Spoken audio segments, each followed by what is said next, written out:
30,000 രൂപ നിങ്ങൾ മുടക്കാൻ തയ്യാറാണെങ്കിൽ ഏകദേശം 10 രൂപ മൈലേജ് കിട്ടുന്ന ഒരു കിടിലം മാരുതി സുസുക്കി ഡിസയർ ഇല്ല.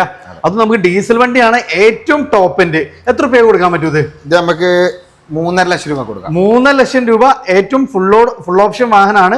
അതും ഡീസൽ വണ്ടി, 30 രൂപ വണ്ടി ഇറങ്ങുക. അതേപോലെ തന്നെ ഒന്നുകൂടെ അപ്ഡേറ്റഡ് ആയിട്ടുള്ള, അതും ഇതിന്റെ ഏറ്റവും ടോപ്പ് എൻഡിൽ VVT മാനുവലിൽ വരുന്ന ഒരു വാഹനം അല്ല. പെട്രോൾ ആണ്, അത്യാവശ്യം നല്ല മൈലേജ് കിട്ടുന്ന എഞ്ചിനാണ്, ലോ മെയിൻ്റനൻസ് ആണ്, നല്ല ഫീച്ചേഴ്സ് വരുന്ന ഒരു അടിപൊളി ഡിസയർ. ഏതായിരുന്നു മോഡല് കാര്യങ്ങളൊക്കെ വരുന്നത്? ഇത് 2018 ZXi പ്ലസ്. അന്നത്തെ ഏറ്റവും ടോപ്പ് എൻഡ് വണ്ടിയാണ്. അത് നമുക്ക് റിയറിലെ AC വെന്റ് കാര്യങ്ങൾ അങ്ങനെ അത്യാവശ്യം ഒരു സെമി പ്രീമിയം ലെവലിൽ വരുന്ന ഒരു സെഡാൻ അല്ലേ. എത്ര രൂപ ചെയ്യാൻ പറ്റും ഇത്? ഇത് നമുക്ക് 5.5 ലക്ഷം രൂപ കൊടുക്കാം. 5 ലക്ഷം രൂപ ഫുൾ ഓൺ അല്ലേ. അടുത്ത നമ്മൾ സ്വിഫ്റ്റ് നോക്കുന്നവർക്ക്, അതും 4 സിലിണ്ടറിൽ, അതും നമുക്ക് ഫുൾ ഹിസ്റ്ററി കാര്യങ്ങളെല്ലാം അവൈലബിൾ ആയിട്ടുള്ള ഒരു കിഡില വണ്ടി. അതും 2021 മോഡൽ VXi അല്ലേ. എത്ര രൂപ കൊടുക്കാൻ പറ്റും? നമുക്ക് ഫുൾ ഓൺ ചെയ്ത് കൊടുക്കാം. 560 ഫുൾ ഓൺ ചെയ്ത് 560 ഫുൾ ഓണിലാണ് സ്വിഫ്റ്റ്. അതേപോലെ ഡിസൈറിന്റെ ചാകരയാണ്. അപ്പൊ നമ്മള് ടെസ്റ്റ് ഡ്രൈവിലാണ്. ഒത്തിരി നല്ല കളക്ഷൻസ് കാര്യങ്ങളൊക്കെ ഉണ്ട്.